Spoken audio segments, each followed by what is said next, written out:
So today I want to wrap up the conversation that we started at the beginning of last year about the 4 elements of your wardrobe. It's color, energy, textures, and silhouette. And now we're going to wrap up with color and energy. So picking up from the last conversation about textures being something that we already have shared associations on how they make us feel.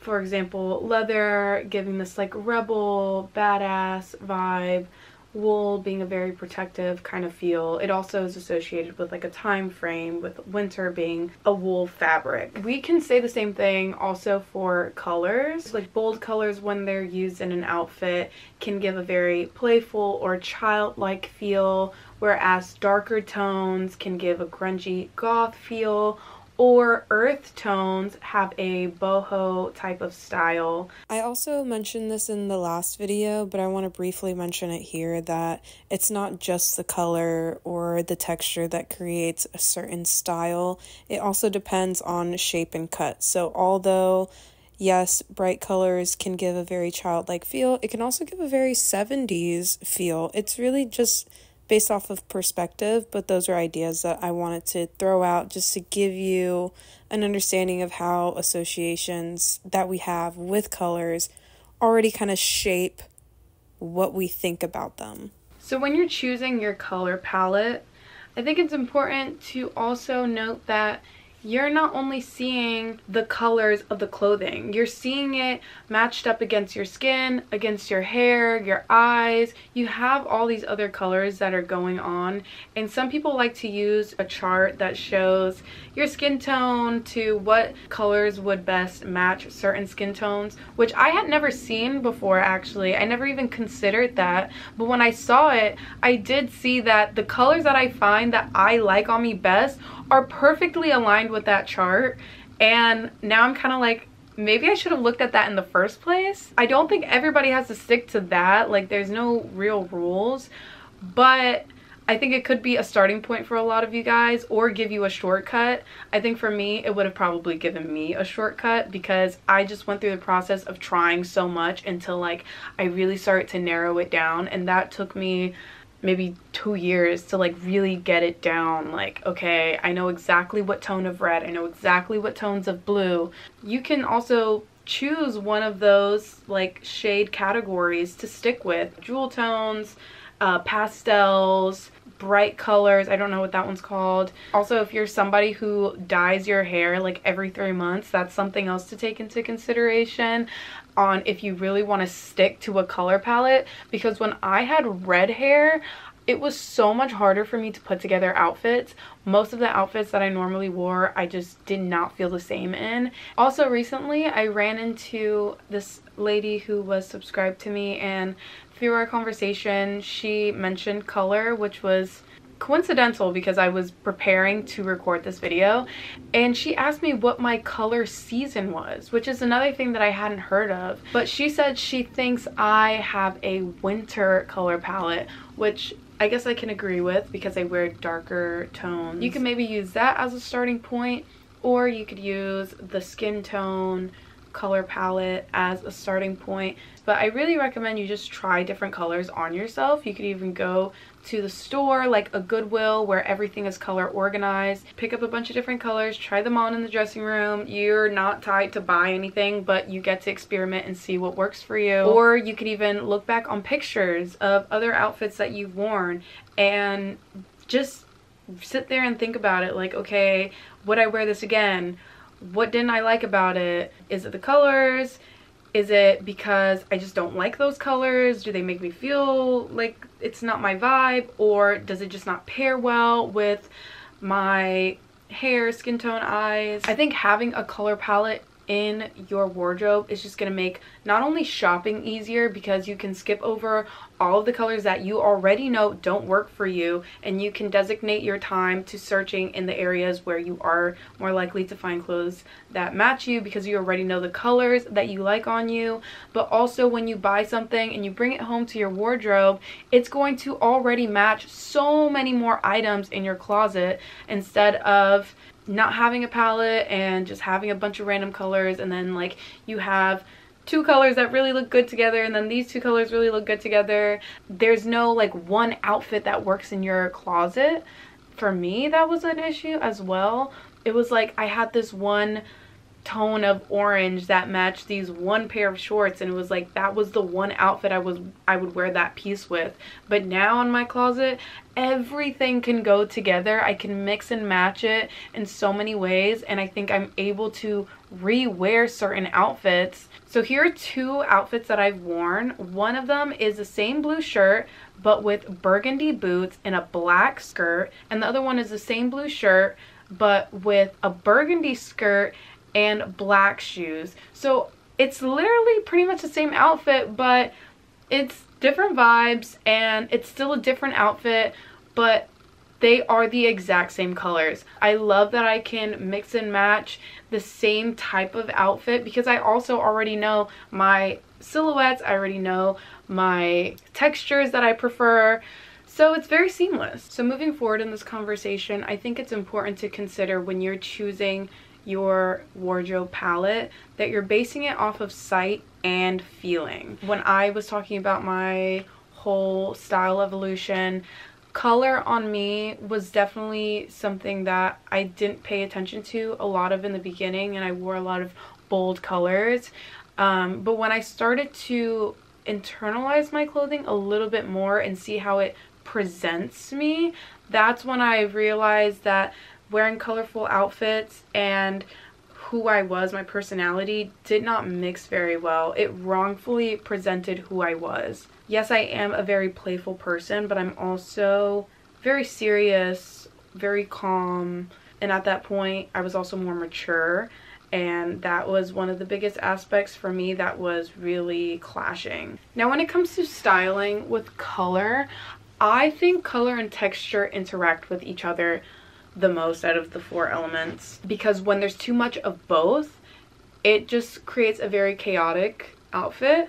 Some people like that, and that's totally fine, but in my preference, I like when there is either a balance or one is more than the other.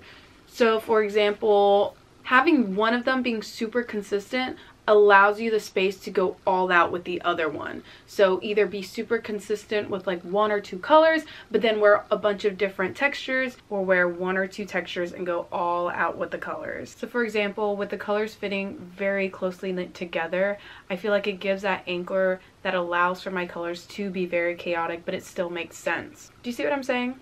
Now onto energy. I think this is the most important element out of the four.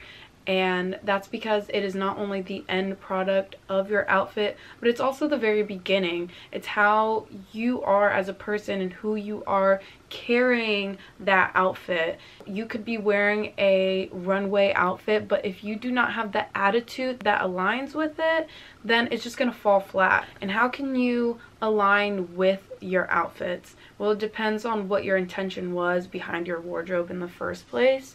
So for me, I think when I switched over from wearing a lot of super colorful clothing to wearing darker tones, I think it was received well because I aligned with that style to begin with. In fact, that's why I transitioned over to wearing darker tones in the first place, was because I wanted to align with something that resonated in me. Fashion is just an outward projection of who we think we are, but I think it's also interesting to consider that fashion can also help thrust you into the person that you want to be as well, and become that person. If you're trying to shed layers off of an old self, old habits, dressing a new way helps you emulate this new person that you want to be, and furthermore just become. Or even for me, there was a level of unknowing who I was,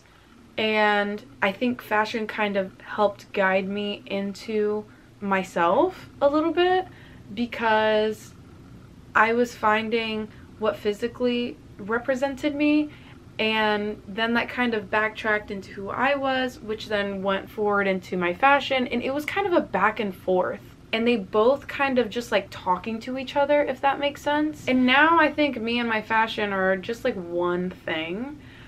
So I don't want to say that there is like specific personalities that go to certain styles, that if you don't fit this personality with that style, then I think it's just about being authentic. There are certain things that I do affirm in myself. I am more mature than I used to be, for sure, and I think my maturity definitely aligns with my fashion. But even in terms of sophistication, I walk with my spine straight, I walk with my shoulders back, I speak softer, even how I model is more fluid.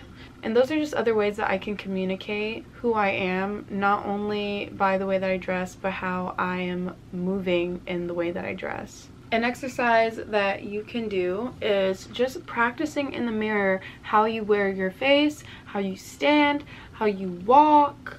I dance in front of the mirror all the time, and that kind of does all three. With that being said, I have already scripted a 6-part series to dressing as your higher self. So stay tuned. I'm really excited for that one because I think it's a cool mix between fashion and manifesting. So backtracking on all 4 of the elements that I've mentioned, I know that thinking about all of them in your head and all this information can feel overwhelming, but I don't think it should feel overwhelming because, like I mentioned before, a lot of it is subconscious, a lot of it is based off of preference. I especially think that thinking about these elements can be extremely beneficial when you are creating your own wardrobe, because you can use it as a starting base on how to think about things when you're making your decisions on color palette, textures that you like,